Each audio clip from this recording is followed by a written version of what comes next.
O, di ba? Nagawa namin ang aming upuan. Wala pang 1,000 ang nagastos. Ayan nga, yung isa ay natagana. Finish!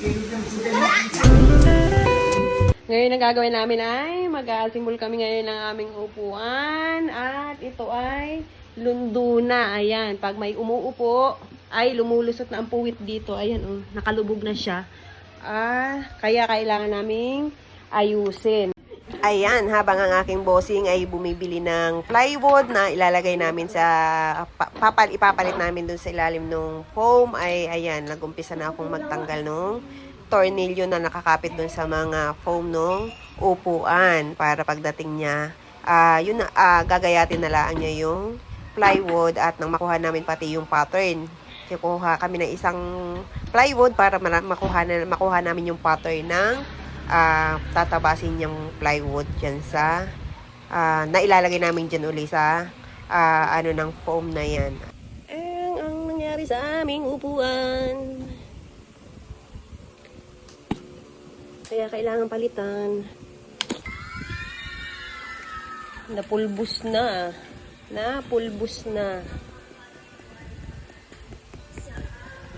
Ayan, isa-isa namin talagang tinatanggal yung tacker na nakalagay diyan para hindi masira yung cover ng upuan. Kasi pagka hindi mo inisa-isa ay masisira. So, kailangan talagang isa-isahin na iangat para matanggal. Ayan, pagkatapos namang tanggalin, isa-isang may angat ay isa-isa mo rin namang bubunutin uli para talagang hindi masira yung tela na nakakover dun sa ating foam. At sayang naman, maganda pa. Yun talagang lang ang nakalagay. Lawanit lang kasi ang nakalagay dun sa upuan. Kaya yan, nagkaganyan at umangat na. At ayan nga, yung isa ay natagana sa kamay. So, ayan. Tapon ang nakalagay. O, ayan, kaya pantapon. Saglit lang ay pantapon na. Pero maganda pa ang niya, opo. Kaya, so, papalitan na lang namin ng plywood.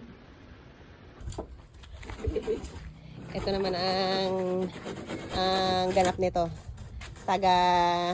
Lagari. Akala ko binigyan ka ng hindi yung ginagamit. Kaya kanyang ganap. Tatabaw siya ng 8 ganyan.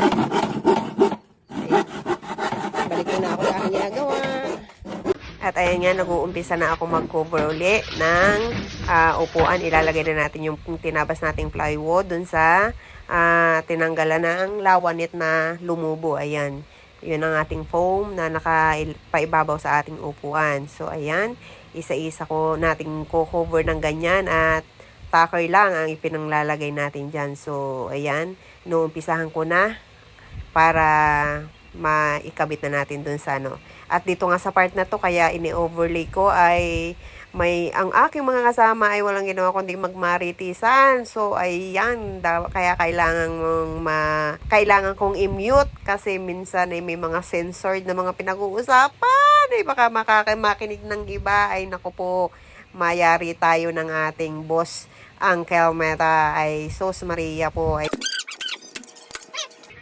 Ay sa aking pagkagawa, ang dalawa kong kasama pa rin ang pagmamarites. Ayan, at makakatapos na nga ako ng isa para makita namin kung ayos nga ba at nang masampulan nga kung talagang ito ay matibay. Ayan, nilalagay na namin itinutornilyo ko na sa upuan. Ayan, at nang matesting kung ayos nga ba ang aming gawa. 1 man down! At ayan, tapos na nga namin coveran lahat ang mga foam ng ating upuan. So, isa-isa na namin itinutornilyo sa ating upuan. At nang matesting kung okay nga ba ang aming gawa or kung matibay ba talaga ang aming gawa ng aking bossing. Yan na po ang naging project namin dito sa aming pagkakauwi dito sa amin sa Quezon. Ayan, kaya pala kami umuwi ng maaga. Ay may project kaming gagawin. So, ayan, ang aming finished product ay mukhang matibay. Mga siminao, nakasampa pa ngayon ng paa. Oh, hindi nalubog. Magkano itong ganun nyo? Magkano to? 240. Sinta yung mala. Di 300. Tapos magkano yung ano? Plywood. Ang plywood ay 540. 540. Naubos ba yung plywood? Hindi na pa. Ay, naubos ba yung plywood? Kalahati lang. O, di ba? Nagawa namin ang aming upuan. Wala pang 1,000 ang nagastos. Ang plywood, 500. Kalahati lang nagamit. Tapos may isang ganito, 250 daw. Saka 80 bala. Hindi pa rin naubos. O, may gamit pa ako ngayon. Nagawa ngayon namin ang aming upuan.